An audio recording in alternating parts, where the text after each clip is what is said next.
नमस्कार साथियों, मैं मनीष भारती संस्कृति आईएएस प्लेटफॉर्म पर आप सभी का स्वागत करता हूं। साथियों, जैसा कि आप जानते हैं, यूपीएससी प्रारंभिक परीक्षा 2025 को ध्यान में रखते हुए हम लोग करंट अफेयर्स का रिवीजन कर रहे हैं।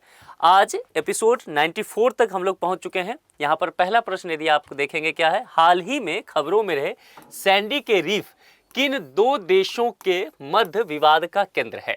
और ध्यान रखिएगा, ये इंपॉर्टेंट है। अगर आप द हिंदू इंडियन एक्सप्रेस पढ़ रहे हैं तो आपने देखा होगा कि ये टर्म जो है लगातार चर्चा में आया है एक विवाद के वजह से।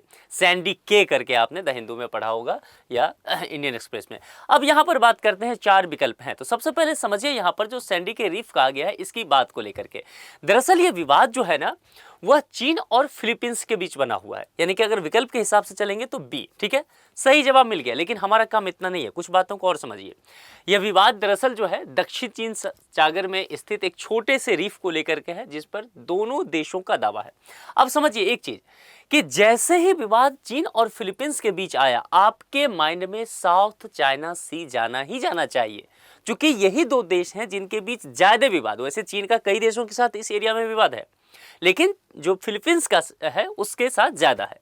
अब इस रिफ पर क्या है, संप्रभुता स्थापित करने के लिए दोनों देशों को समुद्री क्षेत्रों पर अपना दावा करने का एक तरह से अधिकार मिलता है। दोनों अपना दावा कर रहे हैं ताकि वो जगह जो एक तरह से कह सकते हैं व्यापारिक दृष्टिकोण से भी, आर्थिक दृष्टिकोण से भी, सामरिक दृष्टिकोण से भी दोनों देशों के लिए इंपॉर्टेंट है। तो इसीलिए आप देखेंगे जैसे कि वैश्विक शिपिंग मार्गों के लिए बहुत महत्वपूर्ण है, तो इसलिए वहां पर तनाव बढ़ता रहता है। ये तमाम चीजें ध्यान रखिएगा। फिर से कहता हूं, सैंडी रिफ जो है वह बहुत चर्चा में रहा है, प्रश्न आ सकता है। ठीक है, चीन, फिलीपींस और जितनी बातें बताया है उसको भी ध्यान में रखना है। आगे चलते हैं।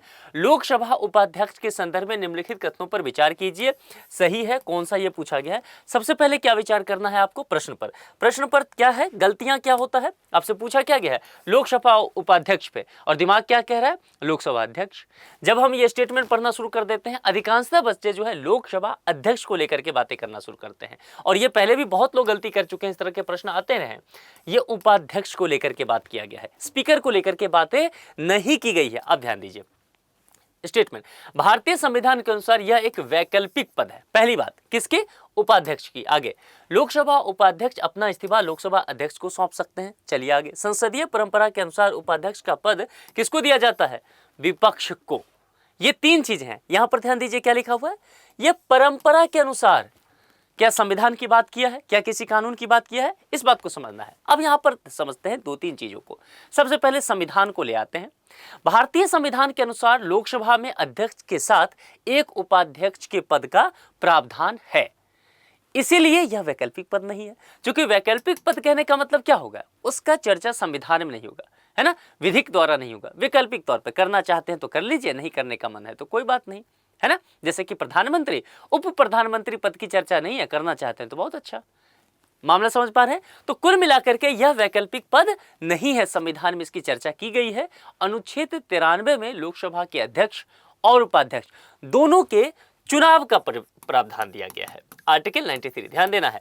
तो आर्टिकल 93 को थोड़ा सा समझना है। लोकसभा उपाध्यक्ष जो है अब अपना इस्तीफा देंगे किसको, तो लोकसभा उपाध्यक्ष जो है अपना इस्तीफा किसको देते हैं, लोकसभा के अध्यक्ष को देते हैं। यानी कि ये स्टेटमेंट तो गलत हो गया, ये सही है। और संसदीय परंपरा, ध्यान देना है। तो परंपरा यह कहता है कि उपाध्यक्ष का पद आम तौर पर आप विपक्ष को दे दीजिए, है ना, लेकिन यह कंपलसरी नहीं है। इसीलिए यह सही है, क्योंकि परंपरा ही लिखा हुआ है। अगर यह दिया जाता कि संविधान में है, गलत हो जाता। इसलिए एक एक शब्द पर ध्यान देना है, ठीक है। अब यहां पर दूसरा और तीसरा को लेकर के कही जा रही है, कौन सा कथन सही है, सी, केवल 2 और 3। मामला समझ में आ गया। आगे चलें तीसरे पर। हाल ही में भारत का पहला प्रमाणित ग्रीन म्युनिसिपल बॉन्ड किस नगर निगम द्वारा जारी किया गया, इंपॉर्टेंट है, 5 स्टार लगाओ।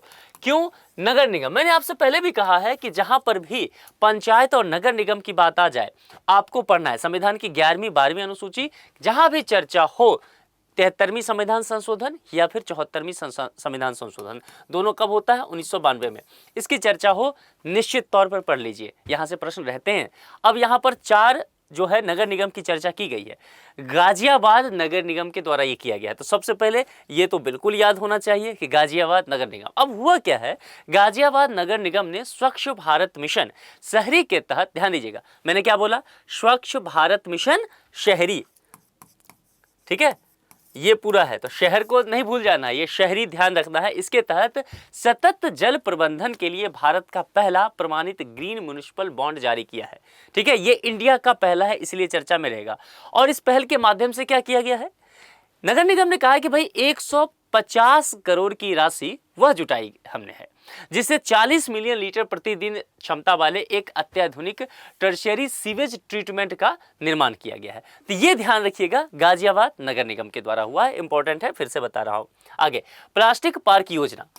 प्लास्टिक पार्क योजना के संदर्भ में कुछ कथन दिए गए हैं, आपसे पूछा गया है कौन सही है ये बता दो। और यहाँ पर 3 स्टेटमेंट है। देखिए, यह प्लास्टिक प्रसंस्करण उद्योग को संगठित करने पर केंद्रित एक क्लस्टर आधारित योजना है, पहला स्टेटमेंट। दूसरा, योजना का संचालन रसायन एवं पेट्रो रसायन विभाग द्वारा किया जाता है। ऐसे समझिए कि नोडल डिपार्टमेंट जिसको, या नोडल एजेंसी जैसे कहा जाता है, आपको ऐसे मान करके चलना है। ठीक।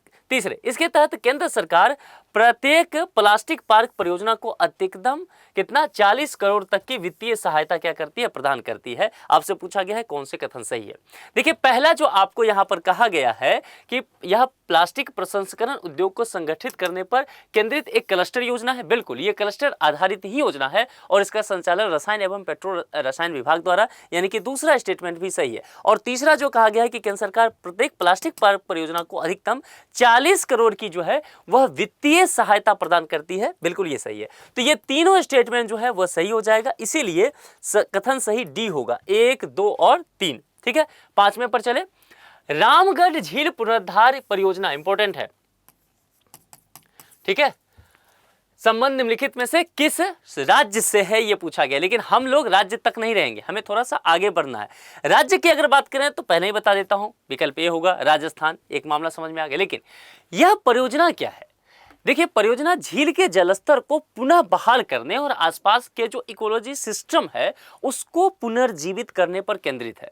परियोजना का उद्देश्य जल संरक्षण, जल आपूर्ति को सुधारना और जैविक विविधता को बढ़ाना है। ध्यान रखिएगा, इंपॉर्टेंट है। रामगढ़ झील पुनरुद्धार परियोजना चर्चा में रहा है, राजस्थान में आ सकता है एक तरह का, अगर ये सफल होता है, जो कि हो भी जाएगा, तो भारत के तमाम जगहों पर ऐसा किया जा सकता है, इसीलिए ध्यान रखना है। तो कुल मिलाकर के इन 5 प्रश्न को हमने देखा। और आगे एक प्रश्न आपके लिए, भारतीय संविधान के किस अनुच्छेद के प्रावधानों के अंतर्गत संशोधन किया जा सकता है? ये 4 यहां पर है और ये इंपॉर्टेंट है ना, इसको भी ध्यान रखिएगा। क्या जवाब है जरा कमेंट बॉक्स में बताते चलिए। मैं देख रहा हूं आप में से अधिकांशतः लोग सही जवाब देते जा रहे हैं कमेंट में, अच्छी बात है। अब समय कम है, करंट अफेयर्स पर ज्यादा जोर दीजिए। आज के लिए इतना ही, अपना बेहद ख्याल रखिए, बहुत बहुत शुक्रिया, थैंक यू सो मच।